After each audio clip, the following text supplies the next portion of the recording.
할렐루야. 하나님의 은혜와 평강이 이 아침에도 여러분들과 함께 하길 바랍니다.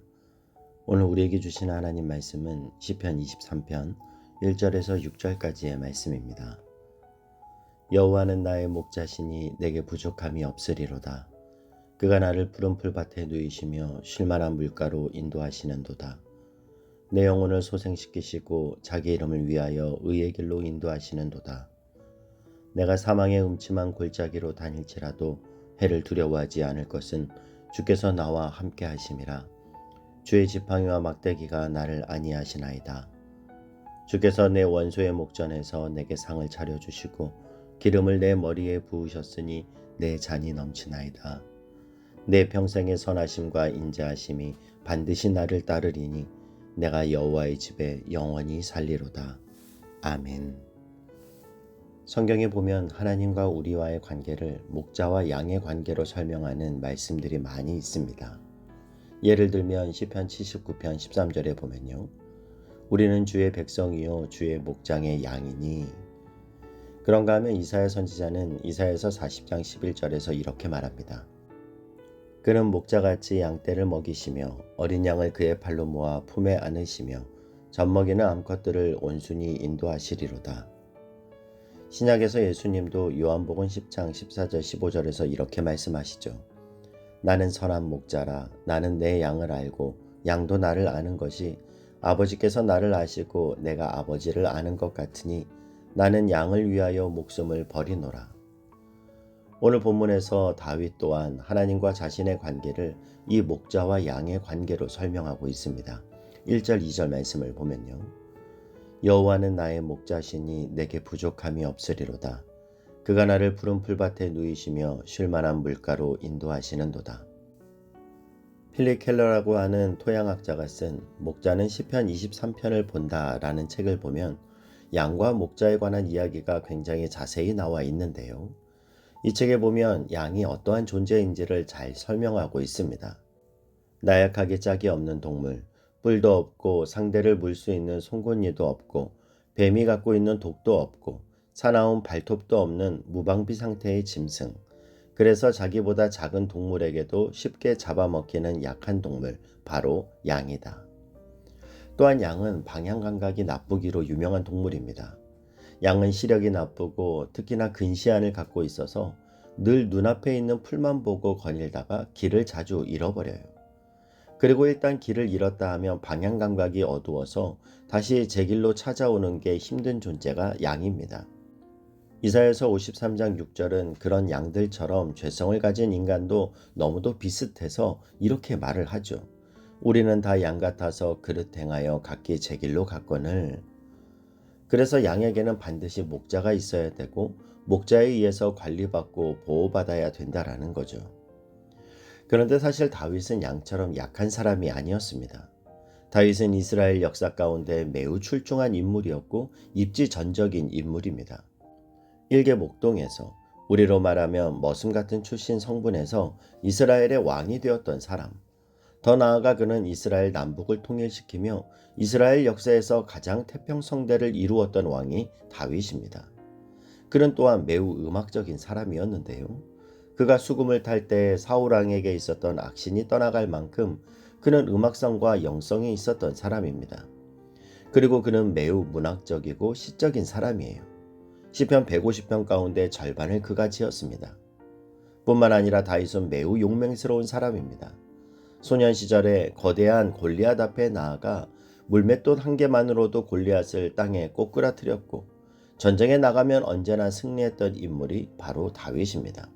어느 누구도 그를 넘어뜨리지 못했습니다. 그의 인생에 많은 위기의 순간도 있었지만 그는 그 모든 고비와 위기를 언제나 극복했던 인간적으로 보면 너무도 대단한 인물이 다윗입니다. 그런데 그런 다윗이 자기를 일컬어 뭐라고 고백합니까? 양이라는 거예요. 자신은 단지 목자에 의해서 생명이 보존되는 연약하기 짝이 없는 양이라는 겁니다. 하나님이 자신을 도와주시고 지키시지 않으면 당장이라도 길을 잃고 헤매는 삶을 살 수밖에 없는 무기력한 인생이라고 고백하고 있습니다. 그런 연약한 인생 가운데 하나님이 자신의 목자가 되어 주시기에 자신의 삶에는 부족한 것이 조금도 없다라고 고백하죠.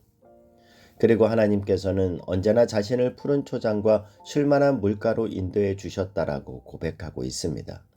이 다윗의 고백처럼 하나님은 하나님의 자녀를 부족함이 없는 삶으로 푸른 초장과 쉴만한 물가의 삶으로 늘 인도하십니다. 그런데 여러분, 여기서 우리가 한 가지 짚고 넘어갈 것은요. 과연 다윗의 삶은 다윗이 고백했던 것처럼 정말로 부족함이 없는 삶이었는가? 그의 삶은 언제나 푸른 초장과 쉴만한 물가와 같은 삶이었는가 하는 것입니다. 여러분, 세상에 다윗처럼 험난한 인생을 산 사람이 또 어디 있겠습니까? 푸른 초장과 쉴만한 물가는 고사하고 다윗은 거의 평생을 전쟁터와 광야에서 살아야만 했습니다. 긴 시간 사울에게 쫓기고 나중에는 아들에게까지 쫓기는 고단하고 불행한 삶을 산 사람이 다윗입니다. 그러나 그럼에도 불구하고 다윗은 하나님께서 그 모든 과정을 거쳐서 결국은 자신을 푸른 초장과 쉴만한 물가로 인도해 주셨다라고 고백하고 있습니다.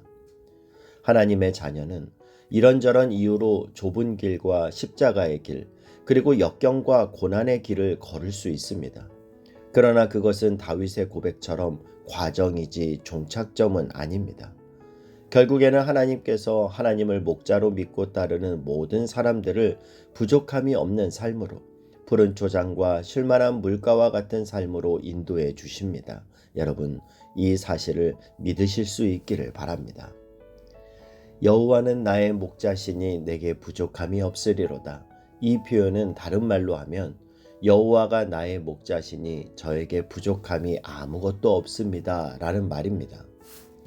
말씀을 묵상하는데 인생의 많은 고민과 염려, 아픔을 가지고 살아가는 우리에게 하나님이 중요한 한 가지를 묻고 계시는 것 같이 느껴졌습니다. 너는 정말 여호와가 너의 목자시니 너에게는 부족함이 하나도 없니? 정말 내 마음에 예수 그리스도 한 분이면 충분하니? 아무것도 할 수 없는 상황이어도 나 하나로 내 안에 온전한 만족감이 있니? 정말 그거면 충분하니?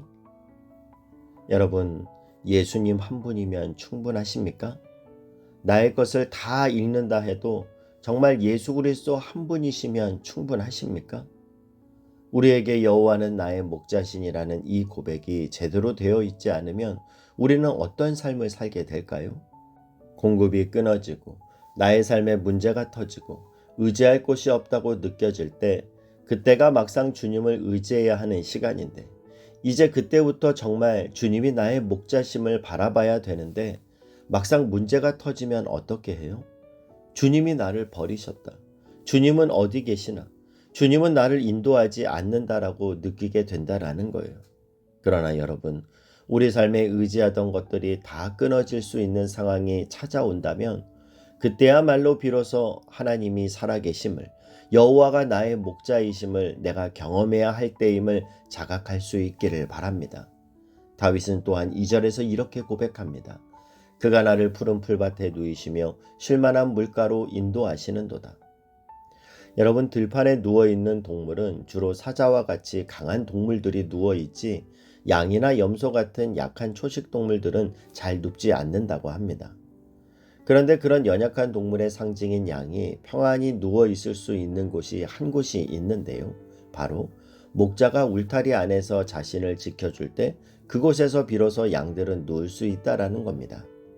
여러분, 연약한 우리로 오늘도 푸른 풀밭에 누울 수 있는 그런 참된 평안을 주시는 분이 우리 하나님이십니다.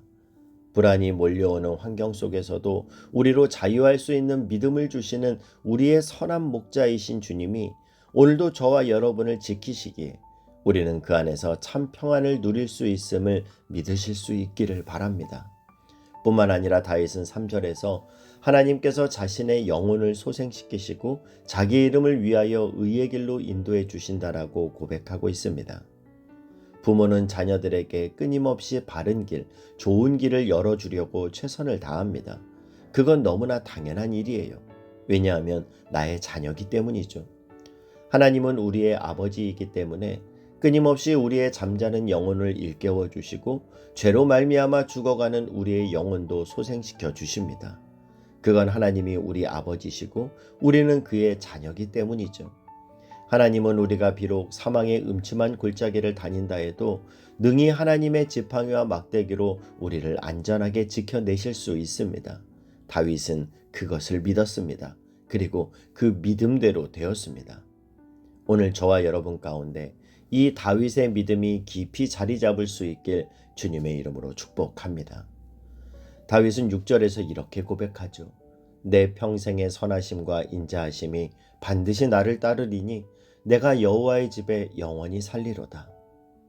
하나님을 아버지로 삼는 사람이 받는 최고의 복은 구원의 복입니다. 구원은 하나님의 집에서 하나님과 영원히 사는 것입니다. 여러분, 누가 하나님의 집에서 영원히 하나님과 함께 살까요? 바로 하나님의 자녀입니다. 자녀는 때때로 실수도 하고 잘못도 합니다.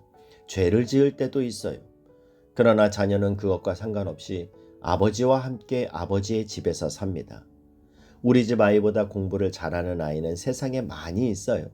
성격과 성품이 좋은 아이도 세상에는 얼마든지 많이 있습니다. 하지만 그래도 저는 제 아이와 함께 삽니다.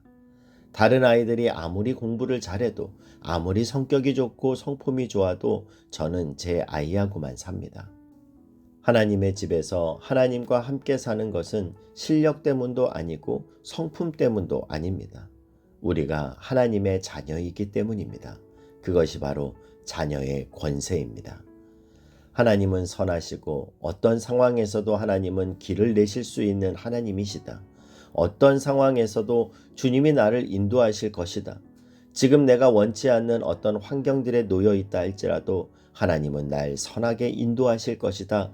이것이 이 아침 하나님 앞에 올려드려지는 우리의 믿음의 고백이 되어 다윗처럼 내 평생의 선하심과 인자하심이 반드시 나를 따르리니 내가 여호와의 집에 영원히 살리로다. 이 고백이 저와 여러분의 고백이 될 수 있길 주님의 이름으로 축복합니다. 기도하겠습니다. 사랑하는 하나님, 오늘 나의 시편 23편을 지어 하나님 앞에 고백합니다. 하나님은 언제나 선하십니다. 하나님은 언제나 나에게 가장 좋은 것을 주고 싶어 하시는 나의 아버지십니다. 그분이 나의 선한 목자시고 나를 사랑하는 나의 아버지시기에 나는 예수님 한 분이면 충분합니다. 그 하나님의 사랑 안에서 오늘도 거하게 하시고 그 하나님의 임재로 오늘도 나를 덮어 주옵소서. 예수님의 이름으로 기도하옵나이다.